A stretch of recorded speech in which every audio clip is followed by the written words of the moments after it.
Hello magical minds dear, अभी हम partnership act में जो डिसोल्यूशन ऑफ फर्म की बात कर रहे थे उसमें सेक्शन 46 देखने जा रहे हैं। यानी कि जब डिसोल्यूशन होता है फर्म का, किसी भी फर्म का जब डिसोल्यूशन होता है तो डिसोल्यूशन के टाइम पार्टनर के जो राइट्स और ड्यूटीज रहते हैं वो चीज हम यहां पर देखने जा रहे हैं। तो सेक्शन 46 जो है वो क्या बोलता है पार्टनरशिप एक्ट का, ये देखने जा रहे हैं।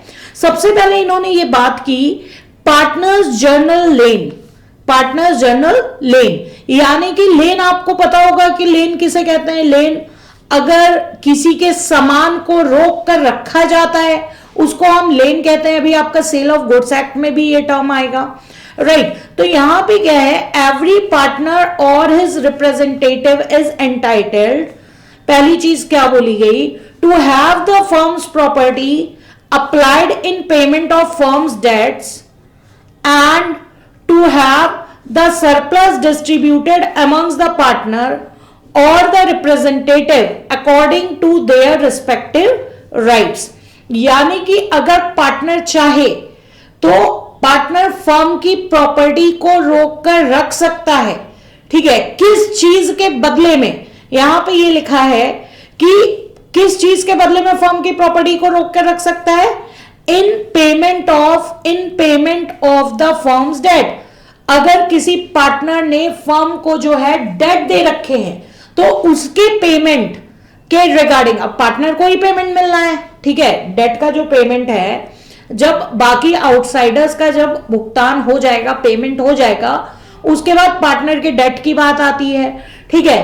तो पार्टनर को डेट का पेमेंट जब तक ना मिल जाए तब तक वो फर्म की प्रॉपर्टी को रोक कर रख सकता है, राइट। दूसरी चीज ये बोली जा रही है to have the surplus distributed, मतलब कि किसी पार्टनर को सरप्लस, यानी कि आपको पता है मैंने आपको सबसे पहले कहा आउट लायबिलिटी, जो फर्म की एसेट्स है उनको बेचा जाएगा। सबसे पहले जो आउटसाइडर की लायबिलिटी वो पूरी की जाएगी, फिर पार्टनर्स के जो डेट है वो पूरे किए जाएंगे, फिर अगर कुछ सरप्लस बचता है तो वो पार्टनर्स में बराबरी क्या, प्रॉफिट शेयरिंग रेशियो जो भी उनका है, और कुछ ही नहीं लिखा है एग्रीमेंट में प्रॉफिट शेयरिंग रेशियो, तो इक्वल बराबरी से जो है उसको बांट दिया जाएगा पार्टनर्स के बीच में। तो कोई भी पार्टनर जब तक उसको अपना सरप्लस नहीं मिल जाता है, ठीक है, तब तक वो फर्म की प्रॉपर्टी को रोककर होल्ड करके रख सकता है। ये चीज यहां पर लिखी हुई है, rights of a partner on dissolution. अब देखिए हम क्या पढ़ने जा रहे हैं, अब हम पढ़ने जा रहे हैं सेक्शन 51 की यहां पर बात कर रहे हैं। यहां सेक्शन 51 क्या, कौन सा राइट बता रहे हैं, right to claim the return of premium on premature winding up. Dear, premature winding up क्या हुआ, फॉर एग्जाम्पल आप मेरी फर्म में नए पार्टनर बनने के लिए आए थे, ठीक है, और मैंने आपसे कहा था कि आप जो हमारा फर्म का जो रिमेनिंग टाइम पीरियड बचा हुआ था 5 ईयर सपोज बचा हुआ था, तो आप 5 ईयर्स के लिए पार्टनर बनने आए थे, ठीक है। अब फ्यूचर के 5 ईयर्स आप भी डियर फायदा उठाओगे। तो जनरली इसके लिए क्या होता है कि आपसे अगले 5 साल के होने वाले प्रॉफिट के लिए, सुपर प्रॉफिट के लिए आप में भी गुडविल का क्या करो, गुडविल के लिए प्रीमियम फॉर गुडविल जिसे कहते हैं उसका कंट्रीब्यूशन करो फर्म में, ठीक है। अब कुछ ऐसा हुआ कि फर्म जो है वो 5 साल, जो फ्यूचर में 5 साल चलने वाली थी, वो 5 साल ना चलकर फर्स्ट 3 इयर्स में ही 3 इयर्स बिजनेस करके क्या हो गई, वाइंड अप हो गई। तो डियर आप सवाल उठाओगे ना कि मैंने तो जो प्रीमियम पे किया था वो मैंने 5 इयर्स के हिसाब से किया था और आपने फर्म बंद कर दी 3 साल में, ठीक है। तो जो एक्स्ट्रा 2 साल का जो मैंने प्रीमियम दिया है वो मुझे वापस करो, समझ रहे हो बात। तो यहीं पे ये बात लिखी हुई है कि right to claim the return of premium on the premature winding up. अब यहां पे देखिए वही जो जैसा मैंने आपको एग्जांपल दिया, if a partner joint a firm for a fixed term, आपने 5 साल के लिए ज्वाइन किया, ठीक है, and had paid a premium, आपने 5 साल के लिए प्रीमियम पे किया, and the firm is dissolved before the fixed term, firm जो है 5 साल ना चल के 3 साल में ही क्या हो गई, डिसॉल्व हो गई। तो आपको क्या राइट मिलेगा, he is entitled to return of the premium, वो 2 साल का प्रीमियम आपको क्या है वापस मिलना चाहिए, राइट। तो अब यहां पे कह रहे हैं the amount of the premium will depend upon the terms upon which he become a partner and the length of the time during which he was a partner. अब जैसे मैंने आपको कहा कि आपने सपोज 5 लाख का गुडविल का प्रीमियम जो है दिया था, ठीक है, तो आप 3 साल तो आप बेनिफिट उठा चुके हो, ठीक है, तो डायरेक्ट हम 5 लाख को 3:2 के प्रोपोर्शन में बांट देंगे, यानी 3 लाख का तो आप बेनिफिट उठा चुके हो, आपको 2 लाख का जो प्रीमियम है, ठीक है, वो फर्म को आपको रिटर्न करना होगा। ये नए वाले पार्टनर का राइट हो जाता है अगर उसने न्यू फर्म को ज्वाइन करने के लिए गुडविल प्रीमियम फॉर गुडविल का पेमेंट किया हुआ है, ठीक है, तो ये राइट है। लेकिन कुछ यहां पे आपकी एक्स्ट्रा चीजें दी हुई है, इसको जो है ध्यान से देखिएगा। However, such a partner cannot claim, कुछ ऐसी कंडीशन है जिसमें पार्टनर इस जो प्रीमियम है, ठीक है, premium on premature winding up, इसकी रिटर्न की डिमांड नहीं कर सकता है, नहीं कर सकता है। Can not claim any return of the premium in the following 3 circumstances. अगर ये 3 सर्कमटेंसेस है तो आप प्रीमियम के रिटर्न की डिमांड नहीं कर सकते हो। एक चीज इन्होंने बताई, when the dissolution is due to the death of partner. अब अगर पार्टनर की डेथ के कारण डिसोल्यूशन हो रहा है डियर, ठीक है, तो उसमें फर्म की तो गलती थी नहीं, ठीक है, तो अगर ये वाला रीजन है कि किसी पार्टनर की डेथ हो जाती है और उसके कारण फर्म डिसॉल्व हो रही है, तो प्रीमियम के रिटर्न की डिमांड नहीं की जा सकती है, क्योंकि आपने एडमिशन लेते टाइम पूरा एग्रीमेंट पढ़ा होगा, राइट। तो उस टाइम पे आप देख रहे हो कि अगर एग्रीमेंट में कुछ ऐसा नहीं लिखा है कि डेथ ऑफ पार्टनर के केस में क्या होगा, अभी आपने पढ़ा था ना कि एग्रीमेंट में अगर कुछ नहीं लिखा होता है कि डेथ ऑफ पार्टनर के केस में क्या होगा, तो ऑब्वियस सी बात है कि डेथ ऑफ पार्टनर के केस में फर्म डिसॉल्व हो जाती है। तो ये चीज आपको पढ़ के आनी चाहिए थी, आप पढ़ के आए हुए हो। तो यहां पे डेथ के किसी पार्टनर की डेथ होने पे वो फर्म क्या हो गई, डिसॉल्व हो गई, ठीक है, तो प्रीमियम की वापसी नहीं होगी। When the dissolution is mainly due to the misconduct of the partner who paid up the premium, मतलब फर्म जो है किसकी गलती की वजह से डिसॉल्व हो रही है, वही जो नया पार्टनर प्रीमियम लेकर आया था, भाई तुम्हारी वजह से फर्म डिसॉल्व हो रही है और तुम्ही को प्रीमियम की वापसी चाहिए, तो ऐसा पॉसिबल नहीं है, ठीक है। The dissolution is according to an agreement which had no provision for the return of premium और एनी पार्ट देयर ऑफ। तुम्हारे साथ तुम्हारी सहमति से ही जो है फर्म को डिसॉल्व किया जा रहा है, तुमसे डिस्कस करके ही फर्म को डिसॉल्व किया जा रहा है। उस समय तुमने प्रीमियम को रिटर्न करने की बात नहीं रखी थी, तो ऑब्वियस सी बात है तुम्हारी मर्जी से, तुम्हारी इच्छा को सुनने के बाद फर्म को डिसॉल्व किया जा रहा है, तो यहां पे प्रीमियम आपका जो है वो रिटर्न नहीं होगा अगर ये 3 सर्कमटेंसेस होते हैं। तो ये चीज आपके सेक्शन 51 में बोली गई है, राइट। अब हम यहां पर आ रहे हैं rights of a partner on dissolution का नेक्स्ट राइट्स हम यहां पे देख रहे हैं। नेक्स्ट राइट क्या लिखा है, rights of a partner in case of dissolution on account of fraud और मिसरिप्रेजेंटेशन, राइट। अगर पार्टनरशिप के डिसोल्यूशन का रीजन क्या है, फ्रॉड और मिसरिप्रेजेंटेशन है, where the partnership is rescinded on grounds of fraud और misrepresentation, the aggrieved partner besides other rights under other provisions has the following right, ठीक है। जो फ्रॉड, ऑब्वियस सी बात है कोई पार्टनर है उसने कुछ फ्रॉड किया, मिसरिप्रेजेंटेशन किया, जिसकी नौबत ये आ गई कि फर्म क्या हो रही है, डिसॉल्व हो रही है, राइट। तो उस पार्टनर के फ्रॉड के कारण बाकी पार्टनर्स क्या कहलाएंगे, एग्रीव्ड पार्टनर कहलाएंगे, ठीक है, जिनको उसके कारण जो है लॉस झेलना पड़ रहा है, तो उनके पास क्या राइट्स हैं, तो एग्रीव्ड पार्टनर के पास क्या राइट हैं। अदर सेक्शन में जो प्रोविजंस और राइट्स उसको दिए गए वो तो है ही, और इसके अलावा क्या राइट्स हैं, he has a right of lien on the surplus asset after the payment of firm's debt for any sum paid by him for purchase of share in the firm or for any capital contributed by him. right? तो एक normal partner जिसकी कोई गलती नहीं थी, जिसने fraud नहीं किया था, मिसरिप्रेजेंटेशन नहीं किया था, वो फर्म के डेट के पेमेंट के बाद जो भी सरप्लस एसेट है उस पे उसका राइट ऑफ लेन है, यानी कि उस एसेट को रोक कर रख सकता है जब तक, ठीक है, उसको जो फर्म जो भी इन्वेस्टमेंट उसने उस फर्म में लगाया था, ठीक है, कोई भी कैपिटल जो उसने कंट्रीब्यूट की थी, जब तक उसको वापस नहीं मिल जाती है। तो ये जो सीधा साधा पार्टनर है बेचारा, जिसकी कोई गलती नहीं है, उसको ये राइट यहां पर दिया गया है। ठीक है, rights of a partner in case of dissolution on account of fraud और मिसरिप्रेजेंटेशन, देखो आगे कंटिन्यू कर रहे हैं। दूसरा राइट क्या है?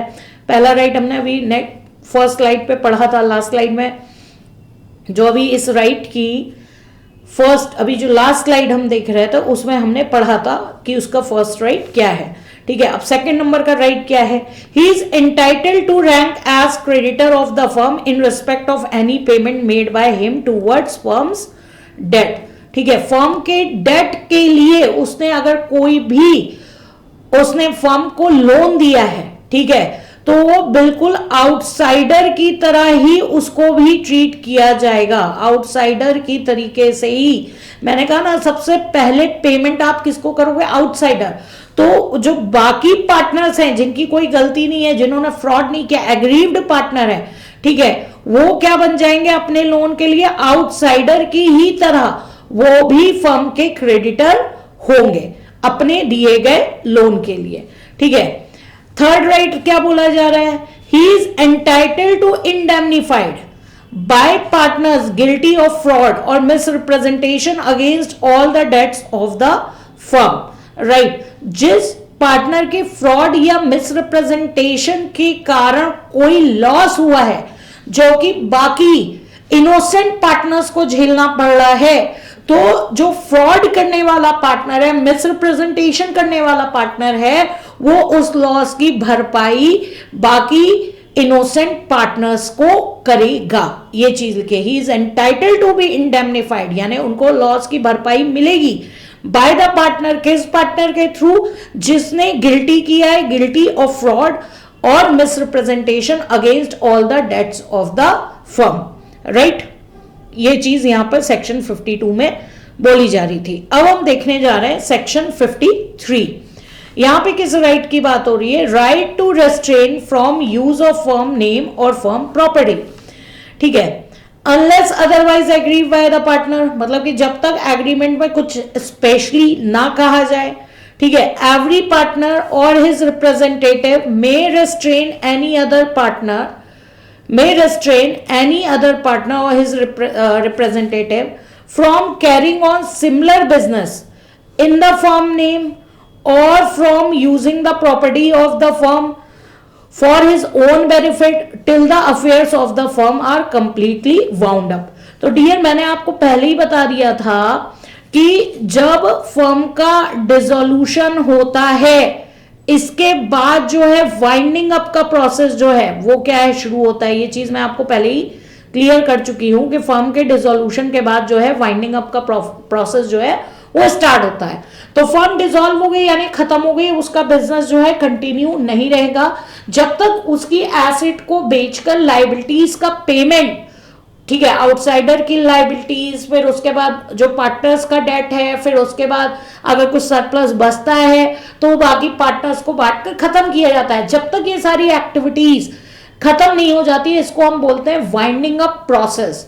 ठीक है, जब सब खत्म हो जाएगा इसका मतलब सारी एक्टिविटीज वाउंड अप हो गई हैं। ठीक है, तो हर एक पार्टनर के पास राइट है, वाइंडिंग अप प्रोसेस के दौरान हर एक पार्टनर के पास राइट है कि वो किसी दूसरे पार्टनर या उसके रिप्रेजेंटेटिव को सिमिलर नेचर का बिजनेस जो कि फर्म करती थी, उस नेचर का बिजनेस या उसी फर्म की उसी एसेट को यूज करते हुए अपने पर्सनल बेनिफिट के लिए अगर कोई पार्टनर कुछ काम कर रहा है, ठीक है, जो कि फर्म के बिजनेस से मिलता जुलता है, या फर्म का नाम यूज कर रहा है, फर्म की प्रॉपर्टी को यूज करके ऐसा कुछ मिलता जुलता बिजनेस कर रहा है ताकि उसका अपना कुछ बेनिफिट हो, तो उसको रोका जा सकता है। ठीक है, हर एक पार्टनर के पास राइट है कि दूसरे पार्टनर को इस काम के लिए रोक सकता है। ठीक है, तो यही कह रहे हैं कि रेस्ट्रेन कर सकता है एनी अदर पार्टनर या उसके रिप्रेजेंटेटिव को, पहली चीज from carrying on a similar business in the firm name, ठीक है, या from using the property of the firm for his own benefit. अगर कोई पार्टनर अपने बेनिफिट के लिए फर्म की प्रॉपर्टी का यूज कर रहा है तो उसके लिए मना किया जा सकता है। कब तक? जब तक जो है फर्म का वाइंडिंग अप प्रोसेस पूरा नहीं हो जाता है। ठीक है, सपोज कोई बिल्डिंग है, अब पार्टनरशिप फर्म का क्या हुआ है, डिसोल्यूशन हुआ है, और उस हॉल को एक पार्टनर अपने मन से बैंकेट हॉल के तौर पे उठाने लगा कि ठीक है, इससे जो किराया आएगा वो मैं ले लूंगा। नहीं डियर, वो फर्म की प्रॉपर्टी है। जब तक वाइंडिंग अप प्रोसेस पूरा नहीं हो जाता है तब तक कोई भी पार्टनर पर्सनल बेनिफिट के लिए फर्म की प्रॉपर्टी का यूज नहीं कर सकता है। राइट, आगे देखिए सेक्शन 45 क्या बोल रहा है। अब देखिए, अभी तक हम राइट्स की बात कर रहे थे, अब हम किस पे आ गए, लायबिलिटीज पे आ गए। लायबिलिटीज में क्या लिखा हुआ है, continuing liability for acts of partners done after the dissolution. ठीक है, कौन सी ऐसी लायबिलिटी होती है कि फर्म का डिसोल्यूशन हो गया है और उसके बाद भी वो लायबिलिटी क्या है, कंटिन्यू रहती है। तो यहां पे कह रहे हैं until a public notice is given of dissolution the partners continue to be liable for any act done by any of them after dissolution and such act is deemed to be an act done before the dissolution। इसका मतलब क्या हुआ, थोड़ा सा इन्होंने बात को घुमा के बोल दिया है, बहुत इजी मतलब है इसका।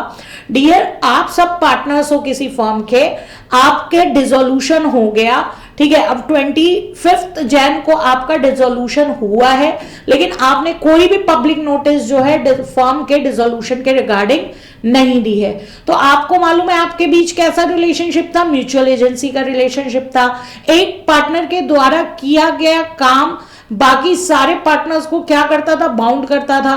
तो जब तक डियर आप पब्लिक नोटिस नहीं दे दोगे, जब तक आप पब्लिक नोटिस नहीं दे दोगे, सेम आपकी सिचुएशन है। अभी ये नहीं माना जाएगा कि फर्म का जो है डिसोल्यूशन हो गया है, क्योंकि लोगों को ये बात नहीं पता, पब्लिक को ये बात नहीं पता, आपको आपस में ये पता है। तो अगर कोई भी पार्टनर कोई भी एक्ट करता है तो डिसोल्यूशन होने के बाद भी वो एक्ट बाकी पार्टनर्स को बाउंड कर रहा है, जबकि ऑन पेपर्स आपका जो है पार्टनरशिप का रिलेशन खत्म हो चुका है। लेकिन क्योंकि आपने पब्लिक नोटिस नहीं दी, तो किसी भी पार्टनर का किया गया काम बाकी पार्टनर्स को क्या करेगा, बाउंड करेगा। समझ में आ रही है बात, ये चीज यहां पर बोली गई है। ठीक है, यहां पर देखिए एक एग्जाम्पल भी दिया हुआ है सेक्शन 45 के रिगार्डिंग कि XYZ are partners in a trading firm, they executed a dissolution deed to dissolve the firm as from 1 March. ठीक है, 1 मार्च को उन्होंने फर्म के डिसोल्यूशन की डीड क्या की है, एग्जीक्यूट की है, लेकिन उन्होंने पब्लिक नोटिस नहीं दी 31 मार्च तक। ऑन 20 मार्च एक्स ने बोरो किया 20,000 रुपीज फर्म के नेम से। तो सारे पार्टनर्स, मतलब कि फर्म भले ही डिसॉल्व हो चुकी है, लेकिन उस काम के लिए, उस बोरो किए गए 20,000 के अमाउंट के लिए फर्म लायबल है, यानी कि बाकी सारे पार्टनर्स भी उस एक्स के पार्टनर एक्स के साथ YZ भी जो है वो क्या होंगे, लायबल माने जाएंगे। समझ में आ रही है बात। ठीक है, आगे हम बढ़ रहे हैं। आगे क्या बोल रहा है सेक्शन 45 ही क्या बोल रहा है, ये जो आपने अभी कंटिन्यूइंग लायबिलिटी की बात की, इसके कुछ एक्सेप्शंस हैं, कुछ एक्सेप्शंस हैं। ठीक है, कि फॉलोइंग केस पे जो है वो पार्टनर जो है वो लायबल नहीं होगा। ठीक है, the following shall not be liable for the acts done after the dissolution of the firm even though the public notice has not been given। ठीक है, तो अगर वहां पे डिसोल्यूशन के टाइम, ठीक है, किसी पार्टनर की डेथ हुई थी, ठीक है, पार्टनर की डेथ हुई थी और डिसोल्यूशन हुआ था, ठीक है, तो the state of a disease partner, उस डेथ वाले पार्टनर का जो भी शेयर है, स्टेट है, वो लायबल नहीं होगा, right. The state of an insolvent partner, अगर कोई पार्टनर इंसॉल्वेंट हुआ था तो उसकी स्टेट भी लायबल नहीं होगी।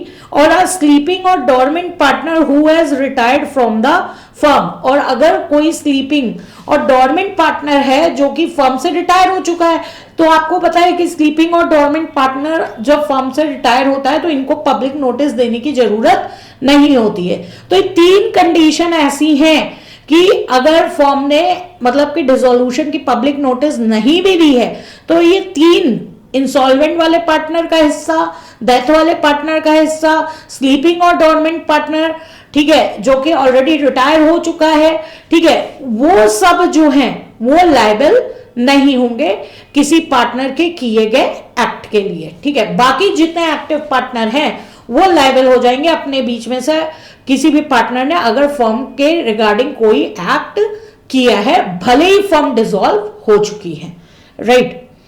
तो ये आपके लिए इंपॉर्टेंट था।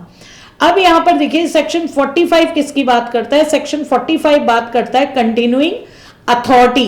कौन सी अथॉरिटी है जो पार्टनर्स के पास रह जाएगी डिसोल्यूशन के बाद भी?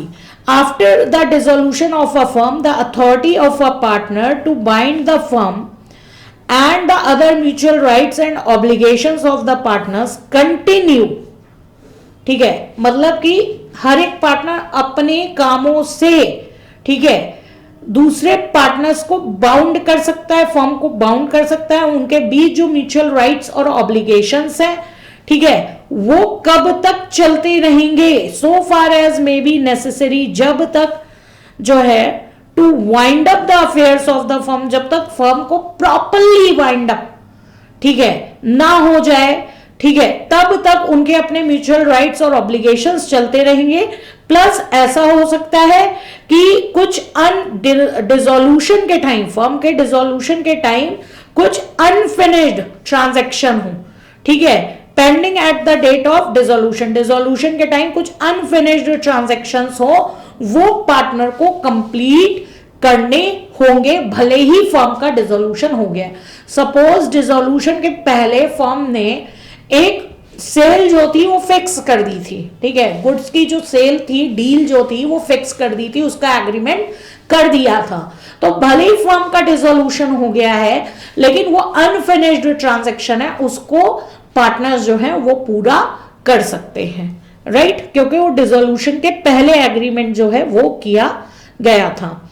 अब डियर डिसोल्यूशन यानी कि फर्म तो खत्म हो गई, अब किसको किसको कैसे कैसे बांटा जाएगा, यानी कि सेटलमेंट ऑफ अकाउंट्स कैसे होगा, इसकी बात हम कर रहे हैं। तो जब तक कुछ भी एक्स्ट्रा, या तो एग्रीमेंट में कुछ एक्स्ट्रा लिखा हो, ठीक है, तो हम उसकी बात मानेंगे, unless otherwise agree by the partners. अगर कुछ नहीं लिखा है, ठीक है, तो the accounts of a dissolved firm कैसे सेटल्ड होंगे, जैसा कि सेक्शन 48, 49 और 55 में बोला गया है। तो अब हम इन 3 सेक्शन को 1 बाय 1 पढ़ेंगे।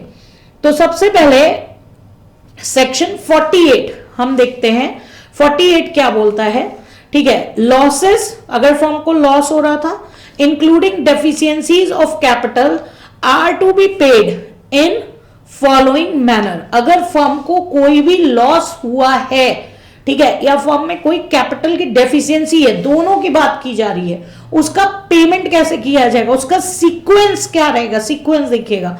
सबसे पहली बात, जो फर्म के पास एक्यूमुलेटेड प्रॉफिट है, सबसे पहले लॉसेस को कहां से पूरा किया जाएगा, जो फर्म के पास एक्यूमुलेटेड प्रॉफिट है, ठीक है, प्रॉफिट खत्म हो गया, एक्यूमुलेटेड प्रॉफिट खत्म हो गया, अब किससे पूरा किया जाएगा, जो पार्टनर्स की कैपिटल लगी हुई है, ठीक है, उससे पूरा किया जाएगा। अब ये सब खत्म हो गया, यानी कि फर्म के पास जितना फंड था सब खत्म हो गया, प्रॉफिट भी खत्म हो गया, कैपिटल भी खत्म हो गया, लेकिन लॉसेस का पेट अभी तक नहीं भरा है, अभी भी लॉसेस जो है बचे हुए हैं। तो आपको मालूम है कि जो भी लॉस बचा होगा, ठीक है, वो लॉस की भरपाई बाकी पार्टनर्स करेंगे। कैसे शेयर करेंगे, जो भी लॉस का अमाउंट, बैलेंस अमाउंट जो भी बचा है, उसको सारे पार्टनर्स जो है अपने प्रॉफिट शेयरिंग रेशियो में, ठीक है, उस लॉस की भरपाई करेंगे, राइट, ये चीज यहां पर लिखी हुई है। अब यहां पर देखिए और क्या बोल रहा है सेक्शन 48 का clause B, the asset of the firm including the sums if any contributed by the partners to make up the deficiencies of capital। जो अभी जो लॉसेस का अमाउंट पार्टनर अपने इंडिविजुअल प्रॉपर्टी से जो ला कर दे रहे थे प्रॉफिट शेयरिंग रेशियो में, ये उसकी बात कर रहा है, ठीक है। शैल be applied in following manner, ठीक है। अब सबसे पहले किन लाइबिलिटीज का पेमेंट किया जाएगा, ठीक है। तो जो भी आपकी एसेट्स आ रही हैं, अभी आपने देखा out of profit, out of capital, उनसे पेमेंट किया जा रहा है। तो सबसे पहले हम प्रॉफिट उठाएंगे, ठीक है, क्यूमुलेटिव प्रॉफिट उठाएंगे, फिर कैपिटल उठाएंगे, उससे भी पूरा नहीं पड़ा तो पार्टनर से मांगेंगे। अब ये तो पैसा आ रहा था, इनफ्लो हो रहा था, फर्म का प्रॉफिट उठाया, आपके पास पैसा है, ठीक है, आपने कैपिटल उठाई, पैसा है, आपने पार्टनर से मांगा, ठीक है, तो वो पैसा आ रहा है। अब आप उसको पेमेंट किस सीक्वेंस में करोगे, तो पहले कह रहे हैं कि पहले तो सबसे पहले थर्ड पार्टी बाहर वालों के डेट का पेमेंट होगा, राइट। अब आगे क्या बोल रहे हैं, in paying to each partner relatively what is due to him on account of advances, यानी कि पार्टनर्स ने जो फर्म को एडवांसेस या लोन दे रखे हैं, ठीक है, उसके बाद पार्टनर की कैपिटल जो उन्होंने इन्वेस्ट की है उसका पेमेंट होता है, और इसके बाद भी अगर कुछ क्या है बच जाता है तो वो उनके प्रॉफिट शेयरिंग रेशियो में उनको बांट दिया जाता है। तो सबसे पहले बाहर वालों का पेमेंट करो, फिर उसके बाद आप किसका पेमेंट करो, जो लोन या एडवांसेस पार्टनर्स ने दे रखे हैं, फिर पार्टनर्स की कैपिटल का पेमेंट करो, फिर भी अगर कुछ बच जाता है तो वो पार्टनर्स के प्रॉफिट शेयरिंग रेशियो में आपस में बढ़ जाता है, राइट। तो इस ढंग से एसेट्स का यूज होता है। सेक्शन 49 क्या बोलता है, आपने सेक्शन 48 का क्लॉज ए क्लॉज बी पढ़ लिया। सेक्शन 49 क्या बोलता है, payment of firm's debts and partner's private debt, ठीक है। अब यहां पे क्या केस है कि where there are firm's debt and partner's private debts, ठीक है, मतलब दो टाइप के पार्टनर के ऊपर दो टाइप की जिम्मेदारी आ गई।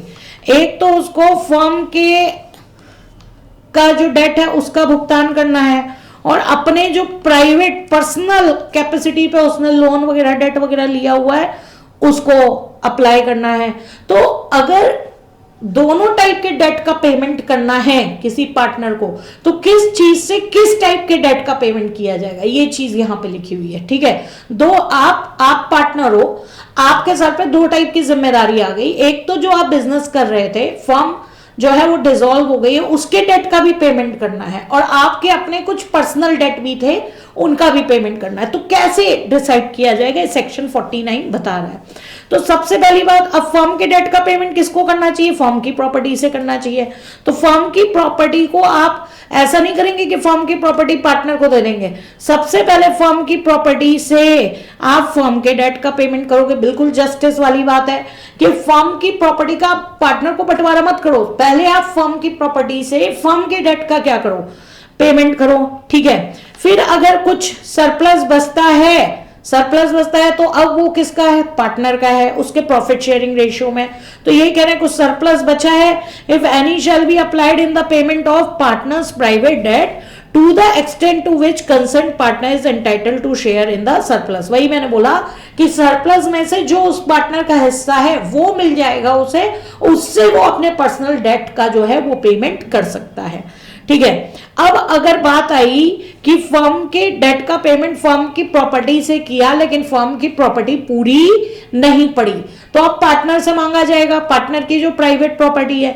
लेकिन पार्टनर की प्राइवेट प्रॉपर्टी, सबसे पहले पार्टनर की प्राइवेट प्रॉपर्टी से फर्म का पेमेंट नहीं किया जाएगा, पार्टनर की प्राइवेट प्रॉपर्टी से सबसे पहले उसकी प्राइवेट डेट का पेमेंट किया जाएगा, फिर अगर कुछ सरप्लस बचेगा तो उससे फर्म के डेट का पेमेंट किया जाएगा। तो बिल्कुल बहुत सिंपल सी सीधी सी जस्टिस वाली बात इन्होंने की कि फर्म का डेट है तो पहले फर्म की एसेट से पूरा करो, फिर कुछ बचता है, ठीक है, तो वो पार्टनर को दे दो, उससे पर्सनल डेट का पेमेंट कर सकता है। पार्टनर की पर्सनल प्रॉपर्टी है, वो बेचकर पहले वो पर्सनल डेट चुकाएगा, फिर अगर कुछ बचता है तो वो फर्म के डेट को चुकाने में जाएगा। ये चीज यहां पे आपको सेक्शन 49 ने क्या कर दी है, क्लियर कर दी है, राइट। तो ये आपका था जिसमें हम बात कर रहे थे कि डिसोल्यूशन के बाद पार्टनर्स के राइट्स या लाइबिलिटीज कैसे होते हैं। Thank you.